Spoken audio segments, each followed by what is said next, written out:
हर खबर पर होगी आपकी पकड़। डाउनलोड कीजिए एबीपी लाइव ऐप। और इस समय हमारे साथ दो मेहमान जुड़ रहे हैं, जेडीयू से अभिषेक झा और आरजेडी से सारिका पासवान।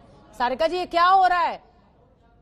मनोज झा कुछ कह रहे हैं, पहले उनको सुन लेते हैं, आरजेडी के नेता, उसके बाद बात करेंगे। साथियों ने वो विजुअल्स देखे होंगे, आपको पता चल रहा होगा कि सदन के अंदर विधानसभा में लोकतंत्र कितना शर्मसार महसूस कर रहा है।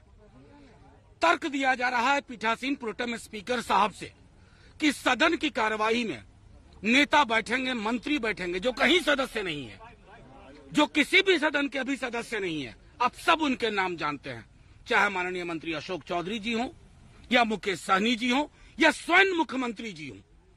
डेलिकेट बैलेंस है इस सदन का, आधा आधा बटा हुआ है। जनादेश के अपहरण का तो वैसे ही बोझ झेल रहे हैं माननीय मुख्यमंत्री जी। महत्वपूर्ण बात यह है कि ध्वनि मत लिया जाता है और ध्वनि मत में किनकी ध्वनियां घुस रही हैं जो किसी भी सदन के सदस्य नहीं है। तो मैं फिर से एक बात कहता हूं, आप वो विजुअल्स देखिए, आपको ये स्पष्ट हो जाएगा कि लोकतंत्र की हत्या हो रही है। जो लोग सदन के सदस्य नहीं है वो बड़ी बेहयाई से वहां बैठे हुए हैं। आप मत विभाजन होने दीजिए, वोटिंग होने दीजिए, फिर आइए। लेकिन वोटिंग के दौरान आपकी मौजूदगी साफ तौर पे इंगित करती है कि आपका मन जनादेश के अपहरण के बाद भी नहीं भरा। तो आरजेडी के सांसद मनोज झा को आपने सुना, सीधा सीधा आरोप कि सदन में नीतीश कुमार क्या कर रहे हैं, अशोक चौधरी क्या कर रहे हैं, मुकेश सहनी क्या कर रहे हैं, वो तो सदन के सदस्य नहीं है। हमारे साथ सारिका पासवान जी आरजेडी की प्रवक्ता है और अभिषेक झा जेडीयू के प्रवक्ता है, जुड़ रहे हैं। सारिका जी, क्या हो रहा है? जेल में रह के लालू जी स्पीकर के चुनाव को प्रभावित कर रहे हैं, ये आरोप है, कथित टेप वायरल हो रहा है। आपका क्या तर्क है, क्या जवाब इस पर? सोमनाथ जी, हम समझ सकते हैं कि हमारे सुशील मोदी जी को बीजेपी ने डिप्टी सीएम बनने नहीं दिया, तो वो तकलीफ इस हद तक उन पे असर कर रहा है कि वो अपना मानसिक संतुलन वो खो रहे हैं। उनकी तो जिंदगी का जो कहते हैं दिन की शुरुआत ही लालू चालीसा गाने से होती है और अंत शाम भी उनका ढलता है तो लालू जी की ही नाम से ढलता है। उनके जीवन में और कुछ बचा नहीं है। हम समझ सकते हैं साइकिल चलाते चलाते वो इतनी दूर तक पहुंचे और अब जब उनकी साइकिल पे ब्रेक लग गया है तो इस तरह की बात उठनी बिल्कुल नॉर्मल है। देखिए, ये जो सरकार है ये वेंटिलेटर के सहारे चल रही है, इनका कोई अपना जो कहते हैं ताकत इनमें है नहीं। गठबंधन की सरकार है, 4 लोगों के साथ चल रही है, चारों लोगों में एक मतभेदता है, तो इसके लिए ये बार बार लालू प्रसाद यादव जी को लेकर के आ रहे हैं क्योंकि इनको तो कोई पूछ नहीं रहा आज के डेट में, तो इन्हें तो अपनी राजनीति। अरे आप ये कह रही हैं कि ये डॉक्टर्ड है, ये लालू जी की आवाज नहीं है। मैं सीधा सवाल आपसे पूछ रही हूँ सारिका जी, आप ये कह रही हैं कि लालू जी की आवाज नहीं है, डॉक्टर्ड है ये? सोमनाथ जी, लालू प्रसाद यादव जी की आवाज निकालने वाले बिहार में नहीं पूरे देश में कई हजार लोग हैं। ठीक है, इसमें क्या ये दावा कर रहे हैं, क्या ये फॉरेंसिक रिपोर्ट है उनके पास जो इस तरह से वो दावा कर रहे हैं कि उनसे उनकी बात हुई है? और देखिए, ललन पासवान जी जिस तरह का दावा कर रहे थे, ललन पासवान जी को पहचानता कौन है बताइए? वो सुशील मोदी के साथ बैठ करके ये सारे षड्यंत्र रच रहे हैं। इनको अपनी राजनीति चमकानी है, इनका कोई वजूद नहीं है।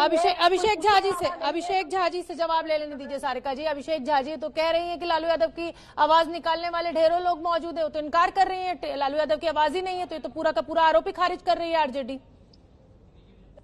आरजेडी के नेताओं, विधायकों, सांसदों को यह बात स्पष्ट करनी चाहिए कि जब प्रूव हो जाएगा कि यह लालू यादव जी की ही आवाज है तो क्या आप लोग इस्तीफा देकर राजनीति से संन्यास ले लेंगे? अरे इन सबको मालूम है कि लालू जी की ही आवाज है। पहले भी लालू प्रसाद यादव जी ने जेल मैनुअल्स का कई बार उल्लंघन किया है, तस्वीरें तक वायरल हुई है। और आप शांत होकर सुनिए, आपने अपनी पारी में साफ कहा। और दूसरी बात, सारिका जी शांत हो जाइए, एक एक कर आप दर्शकों का समय खराब कर रहे हैं, दोनों ही मेहमान एक एक कर। सारिका जी, इस समय अभिषेक जी बोल रहे हैं, आप शांत रहिए, जब वो अपनी बात पूरी कर लेंगे मैं बिना किसी टीका टिप्पणी के आपके पास आ जाऊंगी। बोलिए अभिषेक। जब ये कह रही थी मैं चुप था। और दूसरी बात कि इन लोगों की फजीहत की संस्कृति रही। आप देखिए कि अपनी तरफ से कोई जस्टिफिकेशन नहीं दे रहे हैं इनके प्रवक्ता, उल्टा आरोप मढ़ रहे हैं सुशील कुमार मोदी जी पर, ललन पासवान जी पर। अरे तथ्यों के साथ वो सामने आए हैं, इस बात को समझिए। और इनके बिना फीस के वकील प्रवक्ता जो है मनोज झा जी, आपने देखा था कि किस नाटकीय ढंग से वो हमेशा ही प्रकट हो जाया करते थे तेजस्वी जी और राबड़ी जी की आवाज के बाहर कि ऐसा हुआ। आपको पता ही होगा अभिषेक झा जी कि कोर्ट में भी जो ऑडियो टेप जो होता है उसको बहुत मजबूत साक्ष्य नहीं माना जाता है। सारिका जी जवाब दीजिए। वो कह रहे हैं कि आप तो सीधे सीधे नीतीश और ललन पासवान पर ही हमला बोल रहे हैं।